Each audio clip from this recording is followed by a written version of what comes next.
All right, family. We live once again with the general. We got fire commentary, analysis on what's going on over here in Mali. One of our brother nations, sister nations, is under fire under Islamic jihadists. And it's happening all over Africa. Nobody's really saying nothing about it.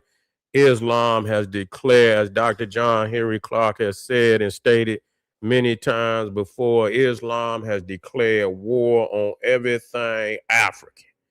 That's exactly what's happening. So Mali has just been dealing with it, man. Northern Nigeria and all of that, and it's crazy because it's always in the north. It's always in the north. You know why? Because the Arabs is funding these. These is nigger militias for Arabs. You see what I'm saying? To try to push Islam, deeper into the interior of Africa so that they could come down and economically colonize. Because, it is what it is. Africa is much more lush. They ain't really got no homeland. They can't go back to Arabia. Then people got to understand that over 80% of the world's Arabs is in Africa. It's more Arabs in Africa than it is in Arabia. Did you understand that 80% of the world's Arabs are in Africa? And so they don't have no respect whatsoever for anything African. Even Islam that has African influence, they consider that what does they call it, haram or something. You know what I'm saying? Where it's looked at as some tainted heretic teachings and practices. And so this is what's happening to where even these nigger jihadists are even attacking other black Muslims who are more moderate, that can exist with Christians, can exist with some of the traditional culture. They're moderate. It's a more Africanized Islam. See, but these radicals, they look at that as some heretic Islam. They have no respect for it whatsoever. So I'm hearing, man, that they burning mosques of the brothers and sisters that are more moderate in their Islam. They even burning their Qurans. You see, they saying that the particular Qurans that they read out of are not the right Quran. So they even burn Qurans. They even use little black babies as suicide bombers. The baby don't even know what's going on. You see, they don't even know what it is. You know what I'm saying? And they'll have them put it on and have them walk up into crowds and blow the babies. This how wicked they is. This is how wicked they is, sacrificing the children. This is real crazy. And they, my understanding, these radicals, and especially Boko Haram, they say they ain't nothing but a bunch of dope fiend, crazy, jihadists, just ready to die, don't care, they say, they when they get high off of whatever they're getting high off of, they say, damn, you had to hit them in the head, because even when they get shot, they still coming, they still trying to attack. And so, yeah, Mali is so sad for Mali, and that we can't get no regional help, because look at Nigeria. Northern Nigeria is Muslim. Man, listen here, all of these Islam is taking over Africa, and these niggas didn't sat on their hands for too long. They didn't got inroads into Africa. And Africa just gonna have to understand that Arab Islam is a poison. There is no ifs, ands, or buts about it. Arab Islam is a poison to Africa and African people, even African Muslims. They don't have no respect for you. If you ain't practicing like an Arab, like you know what I'm saying? Now, the one group that I was talking about was Bay Falls. Bay Falls, family. You see, that was the Sufi group over there but they're a subgroup of what they call the Moride Sufis, and they follow this one brother, and I believe his name is Bamba. I forget his first name, but wait a minute, hold on. Sheikh Amadou Bamba. Sheikh Amadou Bamba. And so they follow their that brother is looked at as a saint. I don't know what Muslims will refer, but he's a founder of that particular branch of Sufism in Senegal, and they don't even go to Mecca because they got that one. It's a large mosque in Senegal, and a lot of Africans from all in that region, go to that mosque. It's almost like Mecca, for black Muslims in that area.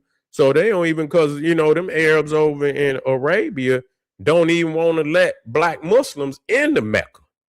They don't even want to let black Muslims into Mecca. That just show you how racist they is. But that just show you anyway, it's their damn religion. And if blacks knew the history of it and what part of, they would usurp it. They wouldn't continue to take no marching orders from no damn Arab. Okay? They wouldn't take no damn marching orders from no damn Arab. And so, I was looking at videos of how desolate Mali looked now. Mali used to be so lively.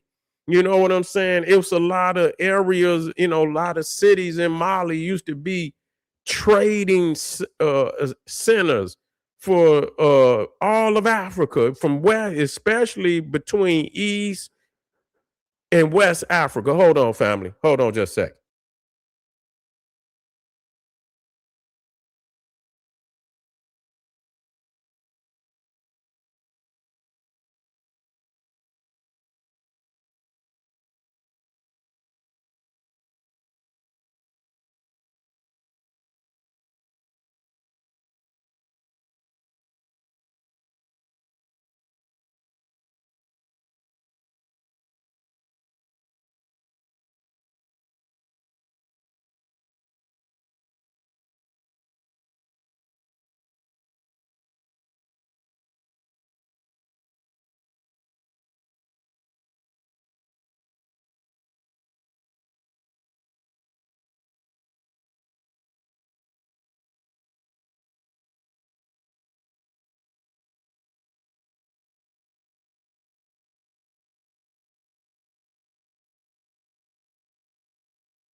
Yeah, I'm black, family. But it's Bay Falls, and you could tell these, they're Muslims, but they wear dreadlocks, and they wear a lot of colorful clothes, just like the tradition, and they real hip. They, Senegal, they want to be hip. So for, the brothers and sisters, they got some hip garments, and you know what I'm saying? And they make a lot of necklaces. And so it remind me a lot like the Black American African Center community. I almost, you know what I'm saying? Where we wear all the different necklaces, and I know I do be having bracelets and rings, different type of stones. That's how Bay Falls is.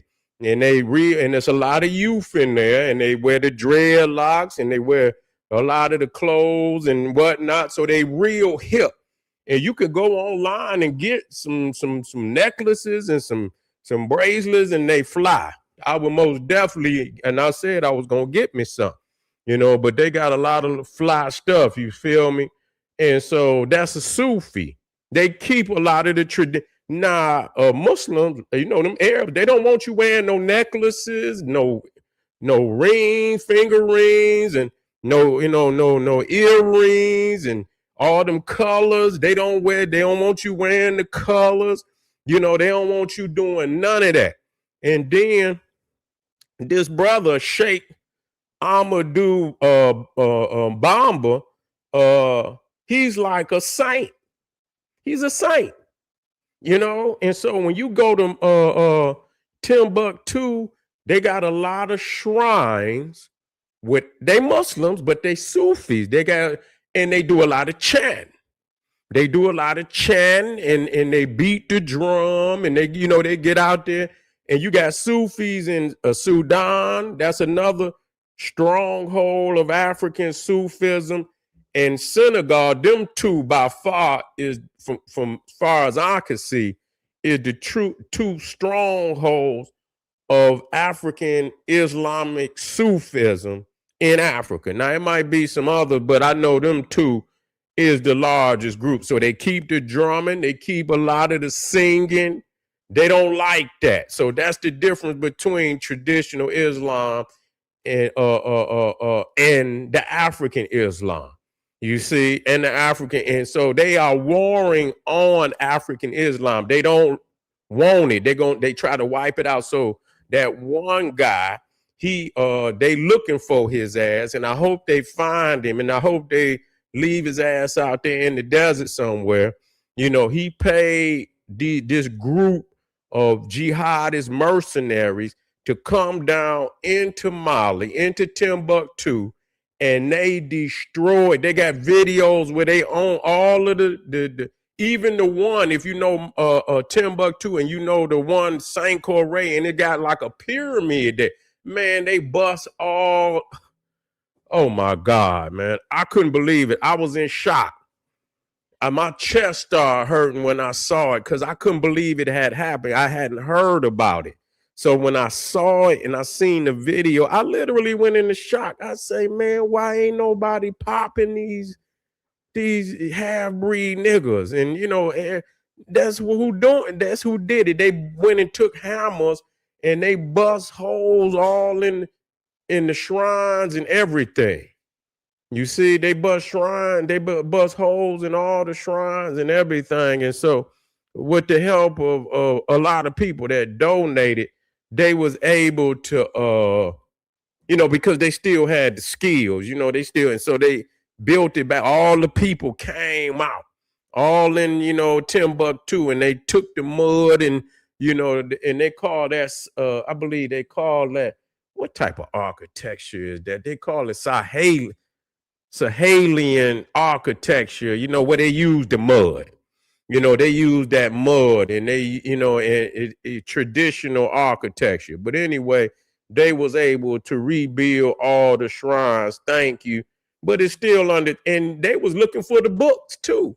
They was going to burn the books because, you know, Timbuktu is real famous for the book. So luckily they knew that they was coming and they was able to get the books, I believe, into Niger. I believe it was Niger. They was able to get the books into Niger. And so they didn't turn Mali into a wasteland. They didn't turn, and if you look at damn Detroit and all the shit that they didn't turn Detroit into a fucking wasteland. Shit, I mean, when you look at it economically, but then go out to Dearborn, they didn't took all the money that niggas didn't economically just gift it to them and say, you know what, master Alibaba, let me go on and make you rich while my community is poor. So niggas will patronize the Arab to their own demise. But family, we're going to keep it moving. We got a lot more on the menu. I appreciate y'all. The link for Patreon is over in the chat. Click it. I got a lot of material. I also got a playlist on jihadist Islam, and I'm adding to it because, man, it need to be called out, and it's happening over here too. So niggas can pretend like, oh, we divided and all nigga ain't they see your ass all is one. The same operation that's going on over there is going on over here, nigga. Please believe it. Please believe it. In the same in really in the same fashion. They just more discreet here. They do it more. It's more economically pushed over here. Over there, they just come with the straight hammer. Over here, they just keep getting your paper until they get it all, until they just out there with treasure chests full of all type of gems and jewels, all type of palaces and mosques out there and everything, while you down there and ain't nothing but churches, liquor stores, cemeteries, funeral homes. That's all you got. Yeah, damn it. And you look up and all the schools is abandoned. The schools is abandoned, boarded up. You know, how whole streets missing, whole, you know, the whole damn how all the houses, the whole streets missing, ain't even got one house. You see, you can ride down some streets and you can go 3 streets straight and not find a damn house. It's ridiculous. It's ridiculous. It's fucking ridiculous. All right, family, stay with me. Click the link at the top of the chat. I'll be right back. Black Power.